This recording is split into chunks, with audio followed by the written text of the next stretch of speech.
It was a very surreal press conference. It began with Donald Trump giving his sympathies and starting the briefing with a moment of silence before then giving his sympathies to the families of those who've lost loved ones.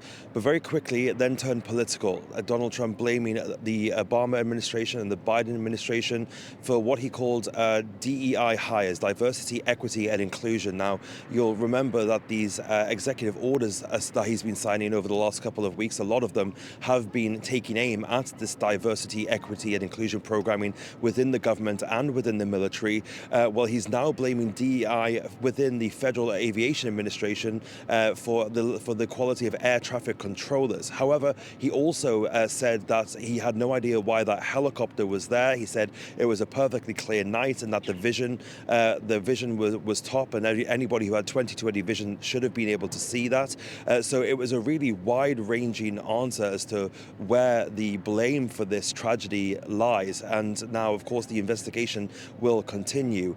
I want to play you a bit of audio as well. I was in that briefing in my capacity as the foreign pooler here at the White House, and I asked Donald Trump about the other nationalities that were on board that plane. We know that there were at least some Russians on board that plane, figure skaters who were working with the US figure skating team. But take a listen to the president's answer to me just a short while ago.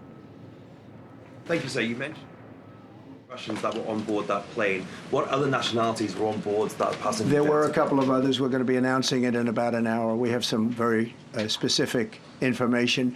We're calling the countries. We've spoken to most of them, but there were some other countries represented.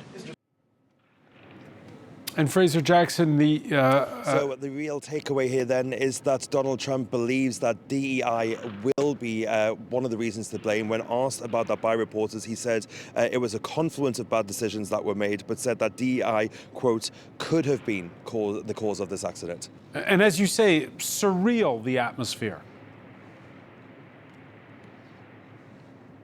Yeah, the press room once again filled to the rafters. Something that we did not really see during the Biden administration. This is the first time Donald Trump has spoken to us here at the press briefing room. Day 10 of his administration. Joe Biden came out just towards the very dying days of his presidency.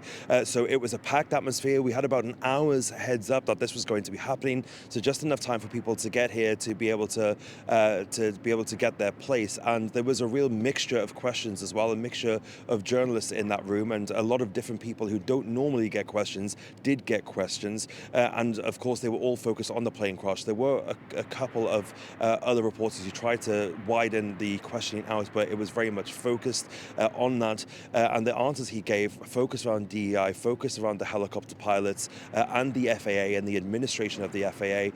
That coupled with the political tone during the press conference, taking aim at the Biden administration, the Obama administration. At one point, he even laid into the former Secretary of Transport, Pete Buttigieg, as well, saying that he was a disaster as a mayor and that he was a disaster as the head of the Department of Transportation as well. So a wide-ranging conference, but more questions than answers really being left at the end of that. Yeah, and if we turn our gaze up Pennsylvania Avenue, all this is happening during confirmation hearings for Robert F. Kennedy Jr. as health secretary, and we've heard some interesting answers from him on things like the causes of obesity in the United States. And Tulsi Gabbard, who's made pro-Putin statements in the past and who's tipped to be the head of national intelligence.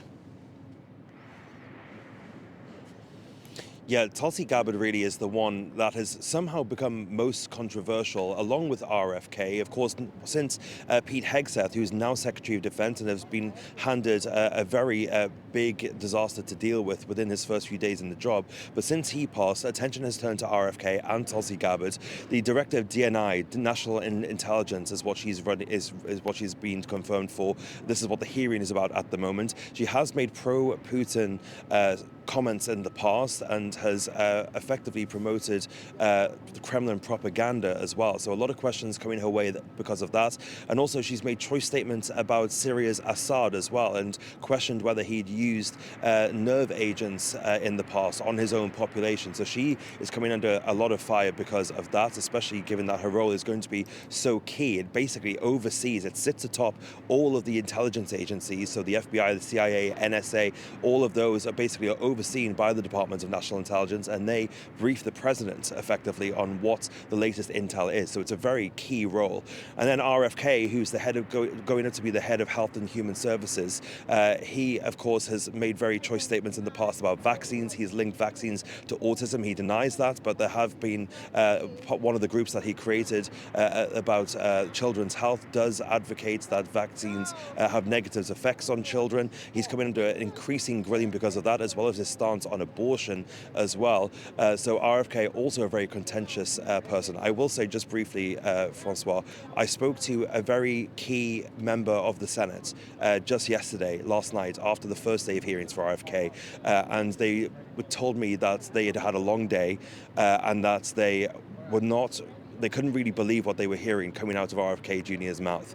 So off the record, a lot of these senators that are in these confirmation hearings are frankly flabbergasted that this is even the situation that they've been put in. So an interesting insight there into the workings of Capitol Hill as the confirmation hearings go forward.